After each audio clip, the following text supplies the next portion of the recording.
নমস্কার বন্ধুরা, ভালোবাসার রান্নাঘরে সবাইকে স্বাগত জানাই। আজ আমি বানাবো আলু দিয়ে সিলভার কাপ মাছের ঝোল। এই মাছের ঝোলের রেসিপিটি খুবই সাধারণভাবে বানানো, কিন্তু খেতে অপূর্ব স্বাদের হয়। গরম গরম ভাতের সাথে খেতে দুর্দান্ত লাগে। এখানে আমি বেশ বড় সাইজের সিলভার কাপ মাছের কয়েকটা পিস নিয়েছি। আর মাছগুলোকে বেশ ভালো করে ধুয়ে নিয়ে নুন আর হলুদ মাখিয়ে রেখে দিয়েছিলাম। তার সাথে মাছে দেওয়ার জন্য কয়েকটা আলু লম্বা লম্বা আর মোটা করে একটু কেটে নিয়েছি। এরপর আমি মাছগুলোকে ভেজে নেব। এর জন্য কড়াতে পরিমাণ মতন তেল দিয়ে দিলাম। আর তেল বেশ ধোয়াটা গরম হয়ে উঠলে আমি নুন হলুদ মাখানো মাছগুলোকে কড়াতে দিয়ে দিলাম। আর মাছের এক পিঠ ভাজা হয়ে আসা অবধি অপেক্ষা করব। আর মাছের এক পিঠ ভাজা হয়ে আসলে আমি আস্তে আস্তে সাবধানে মাছগুলোকে উল্টে দেব। আর এভাবে মাছের দু পিঠ বেশ ভালো করে ভেজে নিয়ে মাছগুলোকে কড়া থেকে উঠিয়ে রেখে দেব। মাছটা ভীষণ জ্যান্ত ছিল, তাই খুব একটা কড়া করে ভাজবো না। তোমরা চাইলে একটু আরও বেশি কড়া করে ভেজে নিতে পারো। এভাবে একটু হালকা লাল হয়ে আসলে কড়া থেকে উঠিয়ে রেখে দিলাম। আর বাদ বাকি মাছগুলোকে এভাবে ভেজে কড়া থেকে তুলে রেখে দিয়ে ওই মাছ ভাজার তেলেই আমি আলুগুলোকে ভেজে নেব। আর আলুগুলোকে তেলে দিয়ে কিছুক্ষণ নেড়ে চেড়ে নেব। আলুগুলো একটু লাল লাল হয়ে আসলে আমি কড়া থেকে উঠিয়ে রেখে দিলাম। আর মাছ ভাজতে গিয়ে প্রচুর তেল বেরিয়েছে মাছ থেকে, তাই কড়া থেকে বেশ খানিকটা তেল কমিয়ে রেখে দিলাম। এরপরে ওই কড়ার তেলেই আমি একটু তেজপাতা, শুকনো লঙ্কা ফোড়ন দিলাম। আর তার সাথে থেতো করা দারচিনি ফোড়ন দিলাম। এবার ফোড়ন কিছুক্ষণ নেড়ে চেড়ে নেব। ফোড়নের সুন্দর গন্ধ বেরোলে এবার আমি খানিকটা পেঁয়াজ বাটা দিয়ে দিলাম। এবার পেঁয়াজ বাটা বেশ ভালো করে তেলে নেড়ে চেড়ে লাল করে ভেজে নেব। ভাজতে ভাজতে পেঁয়াজ বেশ লাল হয়ে আসলে আমি আদা, রসুন, কাঁচা লঙ্কা বাটা দিয়ে দিলাম। সাথে দিয়ে দিলাম সামান্য একটু টমেটো বাটা।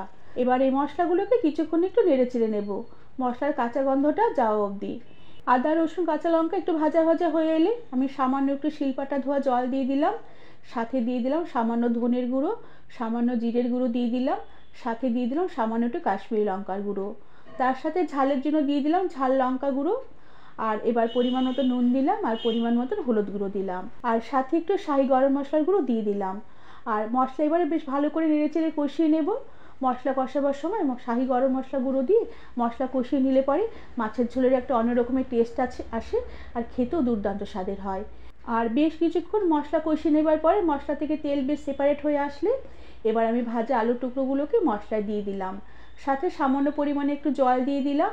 এবার মশলার সাথে আলু বেশ ভালো করে নেড়ে চেড়ে একটু মিশিয়ে নেব। এরপর গ্যাসের আঁচ কমিয়ে দিয়ে ঢাকা দিয়ে রেখে কিছুক্ষণ রান্না হতে দেব। এতে মশলার ফ্লেভার আলুর মধ্যে ঢুকবে আর আলুটাও বেশ তাড়াতাড়ি করে মজে আসবে। আর মাছের ঝোলের স্বাদটাও বেশ ভালো হবে। কিছুক্ষণ ঢাকা দিয়ে রেখে দেবার পরে ঢাকনা খুলে দিলাম। এবার আলুর সাথে মশলা বেশ ভালো করে নেড়ে চেড়ে কষিয়ে নেব যতক্ষণ না মশলা থেকে বেশ ভালো করে তেল সেপারেট হয়ে আসে আর মশলাটা বেশ ভালো করে একটু ভাজা ভাজা হয়ে আসে। কিছুক্ষণ এভাবে নেড়ে চেড়ে কষিয়ে নেবার পরে ঝোলের জন্য পরিমাণ মতন গরম জল দিয়ে দিলাম। এখানে মাছের ঝোলে গরম জলই দিতে হবে, তাহলে মাছের ঝোলের টেস্ট বেশ ভালো আসবে। আর জলের পরিমাণটা একটু বেশি দিতে হবে, কেননা আলুগুলো সেদ্ধ হতে একটু সময় লাগবে। এবার ঝোল বেশ ভালো করে ফুল আছে কিছুক্ষণ টকবক করে ফুটিয়ে নেব। ঝোল ফুটে উঠলে আমি ভাজা মাছগুলোকে ঝোলে এবার দিয়ে দেব। ভাজা মাছগুলোকে দিয়ে সাথে কয়েকটা চেরা কাঁচা লঙ্কা দিয়ে দিলাম। আর ঢাকা দিয়ে রেখে গ্যাসের আঁচ মিডিয়ামে রেখে কিছুক্ষণ রান্না হতে দিলাম। কিছুক্ষণ পর ঢাকনা খুলে দিলাম। ঝোল বেশ অনেকটাই ঘন হয়ে এসেছে আর আলুও বেশ অনেকটাই সেদ্ধ হয়ে এসেছে। এরপর আমি উপর থেকে বেশ খানিকটা ধনেপাতা কুচি ছড়িয়ে দিলাম। ধনেপাতা কুচি ছড়িয়ে দিয়ে ঢাকা দিয়ে রেখে মিনিট খানিকের মতো রান্না করে নেব। এরপর গ্যাসের আঁচ বন্ধ করে দিয়ে আরও 2-3 মিনিট স্ট্যান্ডিং টাইমে রেখে দেওয়ার পরে আমি ঢাকনা খুলে দিলাম। বন্ধুরা, আমার আজকের এই আলু দিয়ে সিলভার কাপ মাছের রেসিপিটি তোমাদের কেমন লাগলো আমাকে তোমরা কমেন্ট করে জানাবে। আর ভালো লাগলে একটি সাবস্ক্রাইব করে দেবার অনুরোধ রইল। আর যারা ফেসবুক থেকে দেখছো, আমার ফেসবুকের বন্ধুরা, যদি আমার রেসিপিটি ভালো লাগে তাহলে আমার পেজটিকে ফলো করে দিও। আজ তাহলে আসি, পরে আবার নতুন রেসিপি নিয়ে দেখা হবে। ধন্যবাদ বন্ধুরা।